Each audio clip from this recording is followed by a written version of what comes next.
Naibu Spika, awali ya yote kwanza nichukue fursa hii kumshukuru Allah kwa kunijalia uhai na uzima wa kuweza leo kusimama hapa mbele ya baraza lako kuichangia hotuba hii ya Wizara ya Afya, moja ya wizara muhimu sana kwa maendeleo ya nchi yetu na afya ya wananchi wetu.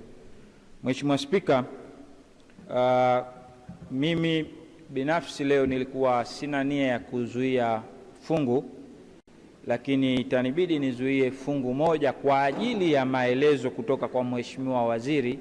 Pindi Mheshimiwa Waziri akinipa maelezo, basi fungu hili pia nalo nitaliwachia. Mheshimiwa Spika, fungu ambalo naweka nia ya kulizuia ni fungu P01 na lenga zaidi kwenye vituo vya afya katika jimbo langu la Mtambwe. Mheshimiwa Spika, nianze na programu hii ya kinga na elimu ya afya ambayo nitazungumzia katika kifungu kidogo cha huduma za afya za uzazi, mama na mtoto. Mheshimiwa Spika, hakuna jambo muhimu sana ambalo tuko nalo kama mama na najua kaimu waziri naye pia ni mama. Kwa hiyo jambo hili la mama, huduma za afya za uzazi, mama na mtoto ni eneo muhimu sana, na hata wenzetu ukiwaangalia wamelipa kipaumbele kwa kiasi kikubwa sana. Ukiangalia ripoti za WHO zinasema kwamba takriban 70% ya mama katika jangwa la Sahara hufariki dunia katika kipindi cha uzazi, takriban 70%. Mheshimiwa Spika, katika jangwa la Sahara, na sisi ni miongoni mwa sehemu ya jangwa la Sahara, tulioko kwenye jangwa la Sahara. Kwa hiyo eneo hili linahitaji kipaumbele cha hali ya juu. Eneo hili linahitaji kuangaliwa na serikali. Mheshimiwa Spika, nazungumza hivyo kwa ajili ya kuangalia fedha zilizotengwa katika eneo hili. Nimeona zimetengwa fedha bilioni 5.3, lakini nataka nizungumzie katika eneo hili lakini katika ujenzi wa vituo vya afya katika jimbo langu la Mtambwe. Katika moja ya kituo ni kituo cha afya cha Uondwe. Mheshimiwa Naibu Spika, kituo cha afya cha Uondwe ni moja ya kituo kinachotoa huduma za afya za mama na mtoto, na katika kituo hichi wenzetu wale madaktari wanatusaidia katika uzalishaji wa mama zetu, wanatusaidia katika suala la watoto wetu. Lakini Mheshimiwa Spika, tuna huduma hii ya uzazi, lakini mpaka leo katika kituo kile cha afya cha Uondwe madaktari wanaazima nyumba za majirani kuweza kukaa. Ni jambo linalosikitisha kwamba mpaka leo tumeshindwa kuwajengea madaktari nyumba ya kuweza kuishi, wakaweza kutoa huduma ilizokuwa bora. Mheshimiwa Spika, Mheshimiwa Waziri atakapokuja anipe maelezo ni jambo gani lililosababisha kushindwa kuwajengea nyumba watumishi wale katika kituo cha afya Uondwe, lakini pia ni jambo gani lililoshindikana kukiendeleza kituo hichi, kwa sababu waziri aliyepita katika baraza lililopita tuliahidiwa kwamba kituo hichi cha afya kitajengwa upya. Mimi nataka nipate maelezo kutoka kwa Mheshimiwa Waziri kwamba ni lini kituo hichi kitajengwa, kwa sababu bajeti yake tulishaipanga, na kwa nini hakikujengwa mpaka kufikia leo. Mheshimiwa Spika, niende katika kituo cha afya kilichoko Bagamoyo katika jimbo la Mtambwe. Jambo la kusikitisha sana Mheshimiwa Spika ni kwamba kituo hichi kinavuja chote, hakikaliki. Si daktari, si mgonjwa. Sasa ni jambo la kushangaza, na jambo hili hata DMO analifahamu, tulishamfikishia.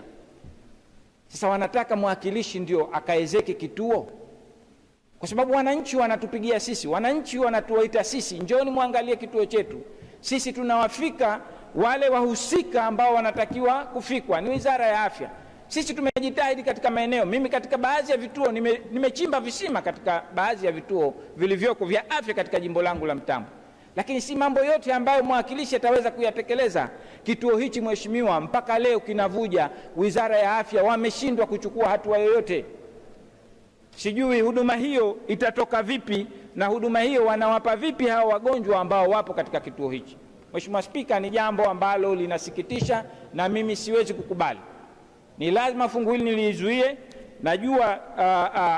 Najua katibu mkuu ni mmoja ya watu ambao tulikutana nchini China wakati tunasoma PhD, yeye akiwa Peking na mimi nikiwa Zhejiang University, na mfahamu vizuri, lakini jambo hili ni lazima niliwekee msisitizo, tuzuie fungu hili mpaka watakapotupa majibu Wizara ya Afya lini watakwenda kujenga kituo hichi cha afya. Mheshimiwa Spika, niende katika kituo cha afya cha Makongeni. Kituo hichi cha afya cha Makongeni katika jimbo la Mtambwe, jengo la OPD lote limesha takriban linataka kuanguka. Jengo lile la kuwakaribisha wagonjwa ambao ndio wanafika kwa mara ya kwanza, wanafika kupata huduma, halikaliki.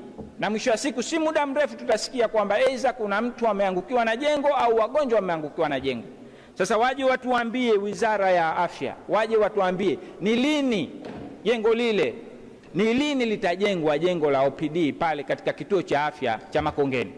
Na mambo haya bahati nzuri mimi nilimpigia demo, nikamjulisha, nikamwambia aende akakague, aangalie, aone ni namna gani tunahitaji msaada kutoka Wizara ya Afya kwenye kufanyia ukarabati jengo hili. Mheshimiwa Naibu Spika, nizungumzie katika eneo la kisiwa cha Kokota. Ni eneo ambalo siku zote nimekuwa nikisimama na nasema tena nitaendelea kusimama mpaka siku nitakayotoka katika baraza hili. Bado naamini kwamba wananchi wa kisiwa cha Kokota hawajatendewa haki mpaka leo. Sera kubwa ya serikali wanapokuja kutujibu ni kwamba hawajapeleka kituo cha afya katika kisiwa cha Kokota kwa sababu hawajafikisha wananchi 5,000, kwa sababu tayari wananchi hawajafika 10,000. Mheshimiwa Spika, serikali hii imepeleka skuli katika kisiwa cha Kokota. Kwa nini mpeleke skuli mshindwe kupeleka hata hospital post kwa ajili ya kuwasaidia wananchi? Tumezungumza mara kadhaa, ukiangalia hata hiyo miongozo ya WHO wanasema mwananchi apate huduma ya afya ndani ya saa moja. Mwananchi wa Kokota anachukua takriban masaa 3 mpaka kuifikia huduma ya afya. Mjamzito inabidi alale, tumkodie hoteli nje ya kisiwa cha Kokota. Mheshimiwa Spika, kwa kweli lazima serikali iangalie. Mimi naamini kabisa kwamba si haki unaposema kwa sababu watu hawajafika 300 hatuwezi kuwajengea kituo cha afya. Basi kituo cha afya hakiwezekani kwa mujibu wa hizo policy zenu mnazosema, sera haziruhusu. Basi hata hospital post inashindwa, ili kitakapotokezea emergency, mwanafunzi anapougua ghafla, mwanafunzi anapoanguka, watoto ni watoto, aweze kupata huduma hii ya dharura.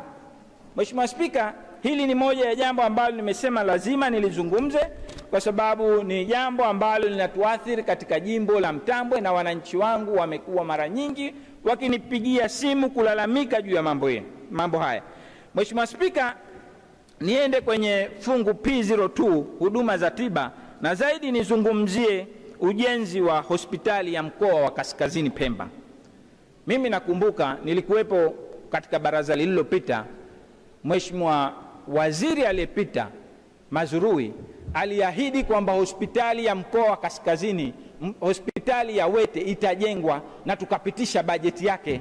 Lakini hata humu ndani ya bajeti yake 2025-26 tulitenga bilioni 26 kwa ajili ya ujenzi wa hospitali ya Wete, lakini bado unakuta kwamba ndani yake hakuna maelezo juu ya ujenzi wa hospitali ya Wete.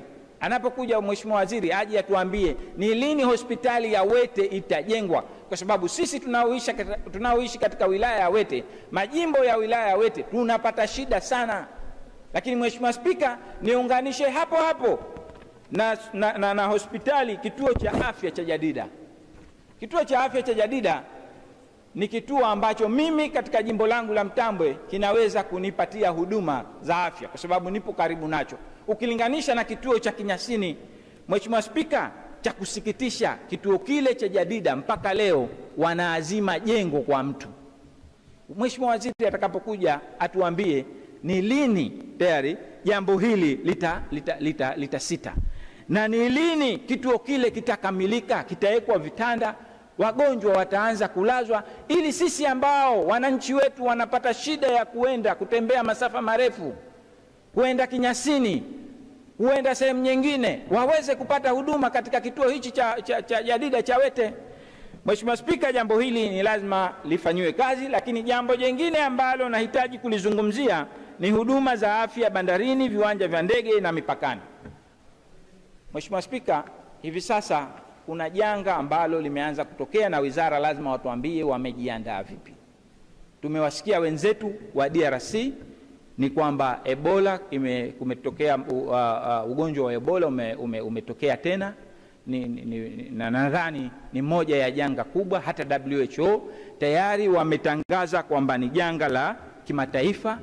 Tumeambiwa kwamba watu zaidi ya 131 wamefariki DRC, watu zaidi ya 500 wameshaambukizwa maambukizi ya virusi hivi katika nchi ya Uganda, na sisi kama Zanzibar tunaishi na watu, tumepakana na watu. Ni lazima wizara ije ituambie mikakati ya kuzuia ugonjwa huu katika nchi yetu ya Zanzibar, bila ya sisi kusema. Sisi ndio wasemaji wa wananchi. Bila ya sisi kuwa na mikakati imara, na sisi tuna maingiliano na majirani zetu, maana yake tupo katika hatari kubwa. Tuliuona ugonjwa wa corona ulivyoingia, ulivyotuathiri, lakini huu ni mbaya zaidi kuliko ule uliopita wa corona. Mheshimiwa Spika, Mheshimiwa Waziri atakapokuja kwenye jambo hili, naomba aje atuambie ni mikakati gani wameweka wao kama wizara katika control ugonjwa huu usije ukaingia katika visiwa vyetu, na tunaomba Mwenyezi Mungu atujalie usije ukaingia. Mheshimiwa Spika, kwa ruhusa yako kabisa nizungumzie jambo la mwisho kabisa. Mheshimiwa, malizia, muda umemalizika. Kutokana na muda, Mheshimiwa Spika, naomba nimalizie hapo. Asante sana.